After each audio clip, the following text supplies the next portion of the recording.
Update pa rin regarding kay Tropical Depression at Sunny. Ito ay nasa layong 1,620 kilometers sa silangan ng Visayas.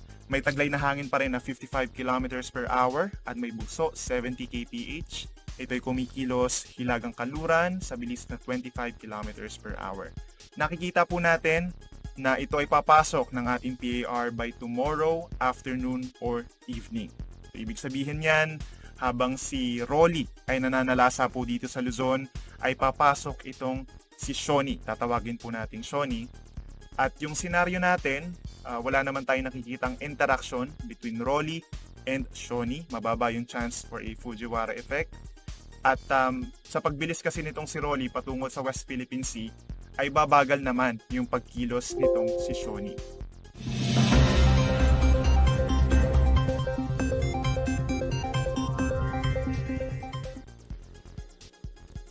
Ito po ang update sa ating minomonitor na si Typhoon Rolly na may international name na Goni. Huli pong namataan ang mata ni Rolly sa layong 480 km silangan hilagang silangan ng Virac Catanduanes na may taglay na lakas ng hangin na umaabot ng 215 km per hour malapit sa gitna at pagbugso na umaabot ng 265 km per hour. Si Rolly po ay kasalukuyang kumikilos pa kanluran, timog kanluran sa bilis na 20 kilometers per hour. At mapapansin natin na sa gitna pa po ng karagatan itong si Rolly at mamaya malalaman natin kung kailan mararanasan ang epekto itong bagyo dyan sa may Bicol region.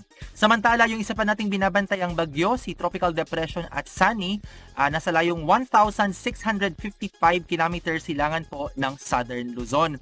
Yung kanyang maximum sustained winds, 55 km per hour malapit sa gitna at yung pagbugso umabot ng 70 km per hour. Ito ay kumikilos pahilagang kanluran sa bilis na 25 km per hour. Itong si Atsani po ay posibleng makapasok sa ating area of responsibility bukas ng hapon at bibigyan ng pangalang Bagyong Shoni. Sa kasalukuyan po ay mababa ang tsansa na ito ay makaapekto sa ating panahon in the next 2 to 3 days. Kaya ang magiging focus po ng ating briefing ngayon ay si Tropical or si Typhoon Rolly. Nakataas po ang Tropical Cyclone Wind Signal number 3 dyan sa amin sa Catanduanes. Ang aasahan pong pagbugso ng hangin mula 121 to 170 kilometers per hour. Para lamang po may idea tayo kung ano-ano ang posibleng maasahan kapag ang isang lugar ay may signal number 3 or 4 dahil sa mga susunod na oras po ay madadagdagan pa ang mga probinsya kung saan magtataas ang pag-asa ng signals number 3 and 4. Dahil sa lakas po ng hangin, posibleng mahigit 50 hanggang 75% ng mga istruktura gawa po sa light materials ang totally and partially destroyed at magkakaroon po ng complete roof structure failures. Masisira po ang mga bubong. Yung mga bahay naman po na gawa sa medium built materials kagaya po ng mixed timber na may concrete hollow block structures at may yero po ay mabubungkal din po yung kanilang mga bubong. Yung mga dingding po ay magko-collapse at magkakaroon po ng malawakang pinsala sa mga pinto at sa bintana.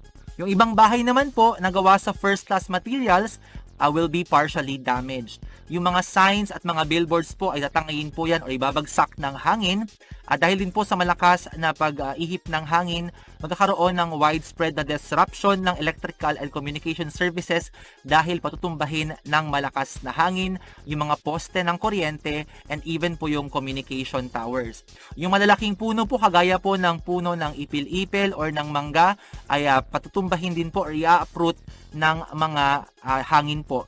At magkakaroon po ng malawakang pinsala sa mga halaman at sa mga produkto kagaya po ng saging, nyog, mais at palay, pati rin po yung mga ibang products kagaya po ng gulay. At sa gitna naman po ng karagatan, posibleng umabot ng lagpas 14 na metro yung wave height dahil sa malalakas na hangin at posible rin pong maapektuhan ng storm surge na aabot ng 3 metro ang mga coastal areas na madadaanan po ng bagyo. Pinapakita lamang po natin itong mga senaryo na ito para sa mga susunod na lugar na mabibigyan o malalagyan po ng signals number 3 and 4 ay makapaghahanda po yung ating mga kababayan at mga LGUs. Nakataas naman po ang Tropical Cyclone Wind Signal number 2 sa mga probinsya ng Camarines Norte, Camarines Sur, Albay, Sorsogon, Northern Samar, Saburias Island, sa Marinduque, Pati rin po sa central and southern portions ng Quezon, kasama na ang Polillo Islands.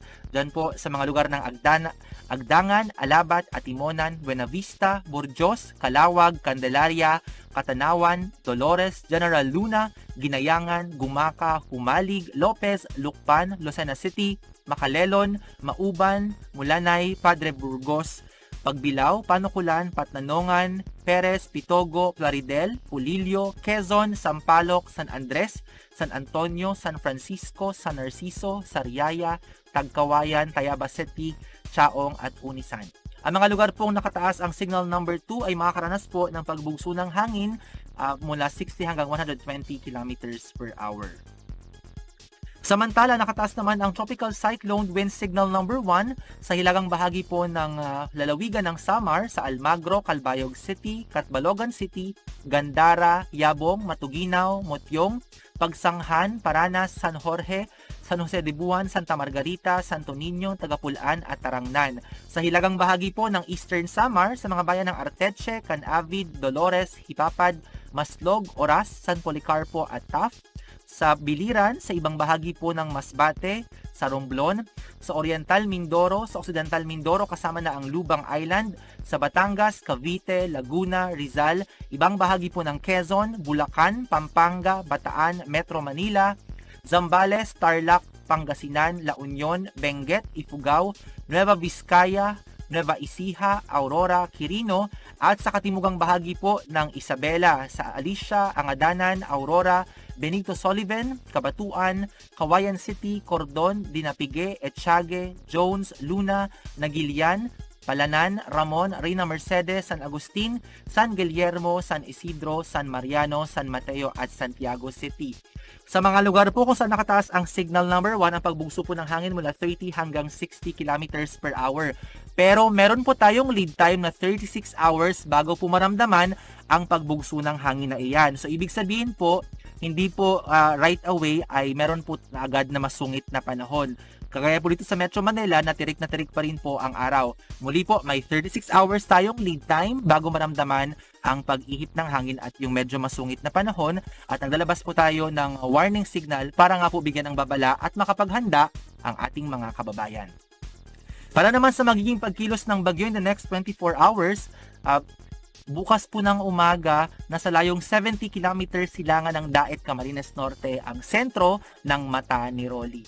And in 48 hours, nakalabas na po dyan sa West Philippine Sea itong si Rolly bilang isang severe tropical storm sa layong 160 kilometers kanluran ng Iba, Zambales. And by Tuesday po, November 2, ay nasa gitna na po ng West Philippine Sea ang bagyo bilang isang tropical storm.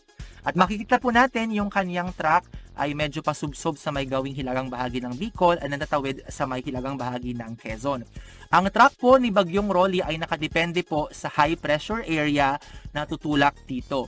Kapag lumakas ang high pressure area, ito pong si Rolly ay posibleng maglandfall sa may Catanduanes at sa hilagang bahagi ng Camarines Provinces. At kapag bahagya namang humina itong high pressure area, ay bahagya rin pong tataas or aangat ang track na dadaanan ng bagyo.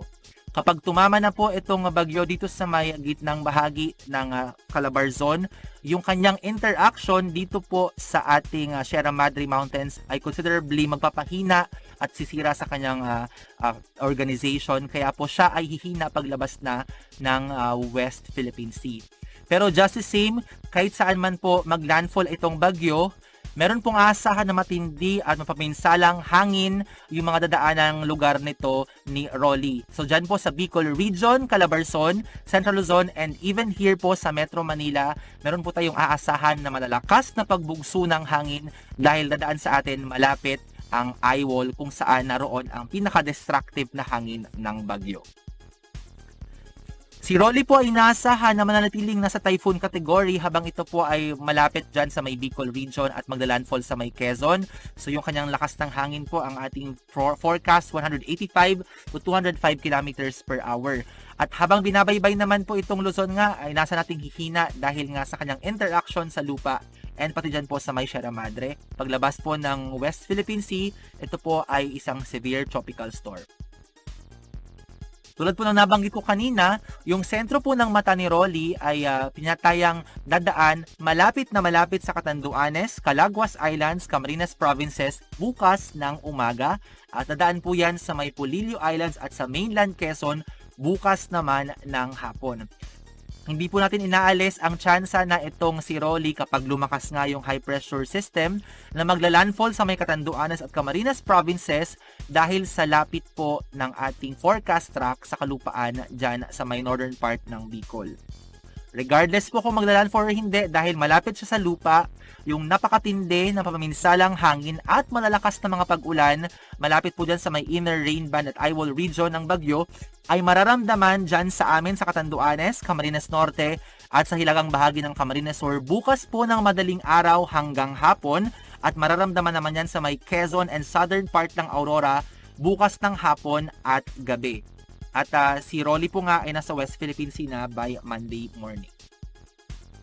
In terms naman po ng matitinding mga pag-ulan, yung malalakas hanggang matinding pag-ulan, simula po bukas ng madaling araw ay mararamdaman na po yan sa may Bicol Region, Calabarzon, dito po sa atin sa Metro Manila, Central Luzon, Marinduque at hilagang bahagi po ng Mindoro Provinces. Makakaranas naman ng katamtaman hanggang sa malalakas na pagbuhos ng ulan ang mainland Cagayan Valley Region, Cordillera, Ilocos Region, Romblon at ibang bahagi po ng Mindoro Provinces. Mataas po ang banta ng mga pagbaha, pagguho ng lupa at yung pagdaloy po ng lahar, especially dito sa may Albay and sa may Batangas area kapag malalakas or tuloy-tuloy po ang pagbuhos ng ulan. Alam po ng LGUs kung alin po yung mga lugar na landslide and flood prone areas base po sa geohazard maps na hawak po nila. Makinig po tayo mga kababayan sa kanilang instruction ukol po sa paglikas para po sa ating kaligtasan. Samantala, maliban po sa mga lugar kung saan dadaan itong eyewall at yung malapit po sa eyewall ng Bagyo, makakaranas din po ng matinding bugso ng hangin dyan sa may Batanes, Babuyan Islands, Ilocos Norte, Apayao at yung mga baybayin at bulubunduking lugar ng Cagayan at ng Isabela na wala pong signal number dahil po yan sa northeasterlies.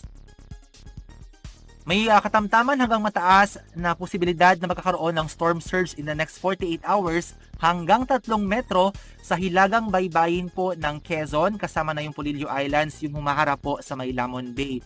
Samantalang aabot naman hanggang 2 metro ang posibleng taas po ng storm surge height sa coastal areas ng Aurora, Marinduque, Bicol Region, Northern Samar at yung ibang baybaying dagat po ng Quezon.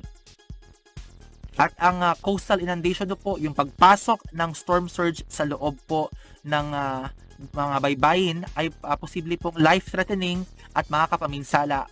Kaya pag naglabas po tayo ng storm surge warning at color red po, yung warning level, enforced po ang evacuation. Wala pong maiiwan malapit sa kanilang sa bahay nila, malapit sa baybaying dagat dahil life-threatening at damaging nga po ang coastal inundation dulot po ng storm surge na papalo sa mga baybaying dagat.